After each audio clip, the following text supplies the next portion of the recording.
Assalamualaikum warahmatullahi wabarakatuh. Di awal video saya tunjukkan sandangannya, mulai dari handle-nya. Ini bahannya kayu kemuning, cukirannya cukup dalam. Ada lambang kuda terbang ya, bagian depan. Bentuknya Donorico ya. Monggo diamati. Kemudian warangkanya full sampai gandarnya adalah dari kayu timoho. Ini peletnya mirip kupu-kupu bagian depannya. Nah, ini ada dua kupu-kupu terbang.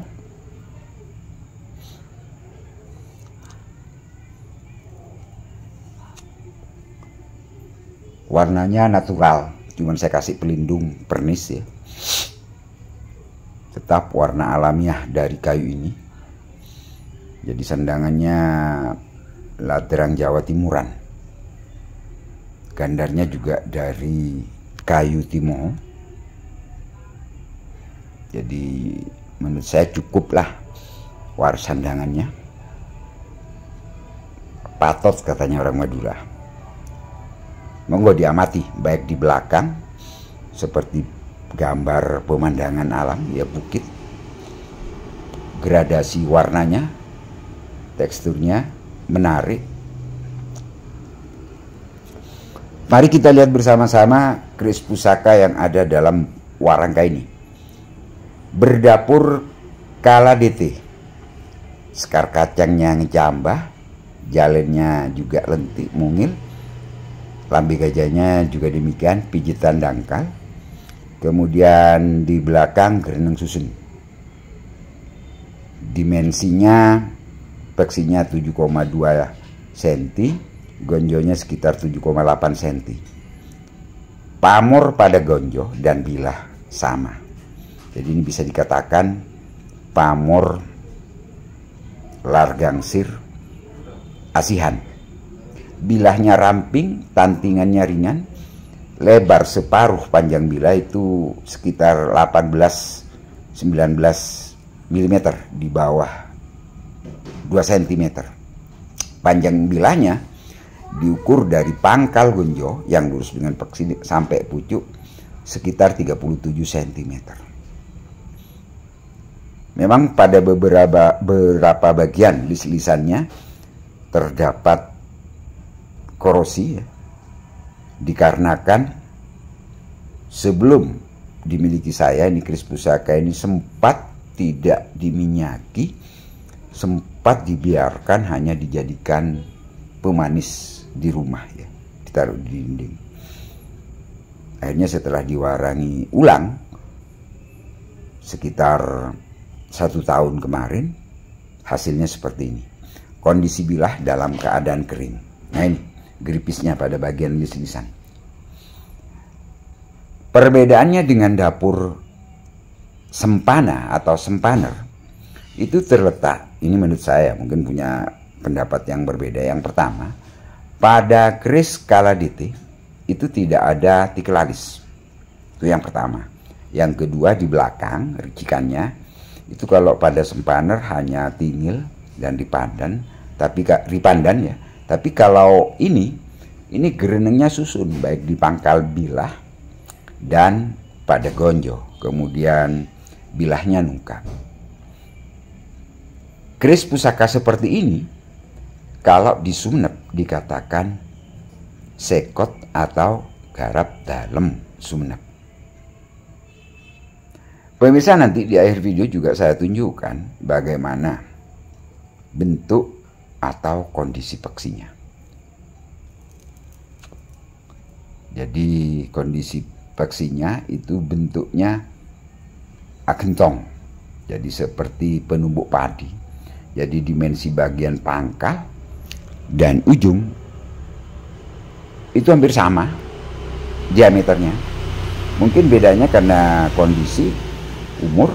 Kalau di pangkal ini sekarang sekitar 7 mm diameternya, di pangkal sekitar 5,5 mm. Saya tunjukkan di video ini juga bagaimana kalau disuting pada sisi gandek ya, disuting dari depan. kanan kiri bilah pamornya, monggo diamati, simetris.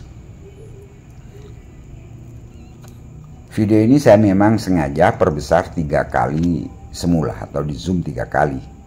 Jadi kondisinya pada saat seperti ini nih 3 kali kondisi awal atau yang sebenarnya, agar pemirsa bisa dengan jelas melihat kondisi pusaka ini dan divideokan di luar ruangan sehingga pencahayaan cukup dari matahari walaupun sekarang musim hujan. Jadi detailnya pemirsa, setiap inci bilah ini pemirsa bisa melihatnya juga. Dan kalau ditanting, pusaka ini ringan, ya, ngapang katanya orang Madura. Dan tataan pamor largangsirnya ini tertata rapi, ada spasi antara lis-lisan dan bagian terluar dari pamor ini. Pamornya cukup utuh, ya.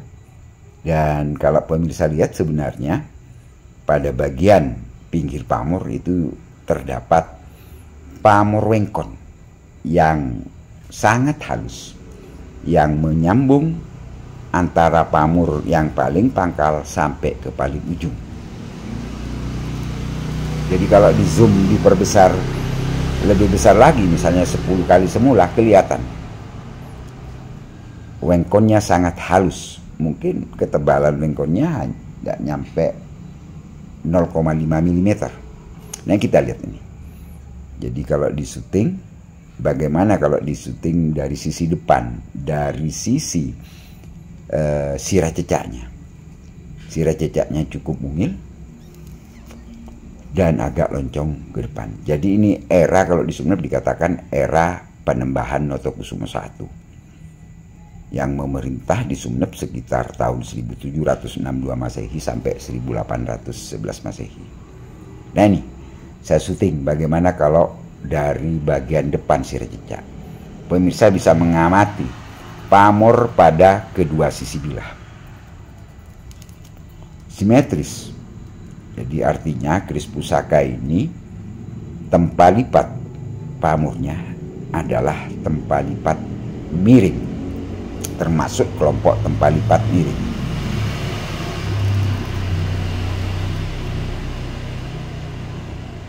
Pada video yang terakhir saya ikut sertakan juga bagaimana foto-foto, deretan foto keris pusaka ini pada saat saya fotokan di dalam ruangan. Jadi sehingga pemirsa, nah ini pemirsa bisa membandingkan kondisinya. Monggo diamati tiap spasi, tiap bagian mulai dari pangkal, tengah, dan pucuk bilah kondisi pusaka ini.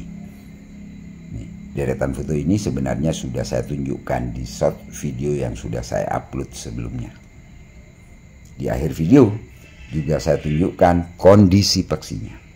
Pada peksi terdapat pamor juga, pamor largangsir yang sama dengan pamor pada bilah. Bagian ujung peksinya pemirsa juga bisa mengamati bahwa di situ kelihatan pada saat difoto bagian ujung peksinya kelihatan tempat lipatnya, materialnya sama dengan bilah. Jadi kalau diminyaki keris pusaka ini tambah kelihatan hitamnya besi ajinya. Nah ini difoto dari bawah sirah cecaknya, pamornya full, juga berpamor largangsir. Mungkin itu saja dulu review singkat keris pusaka berdapur Kaladite berpamor largangsir Asihan Sumeneb Sepuh era Mataram Islam. Wassalamualaikum warahmatullahi wabarakatuh.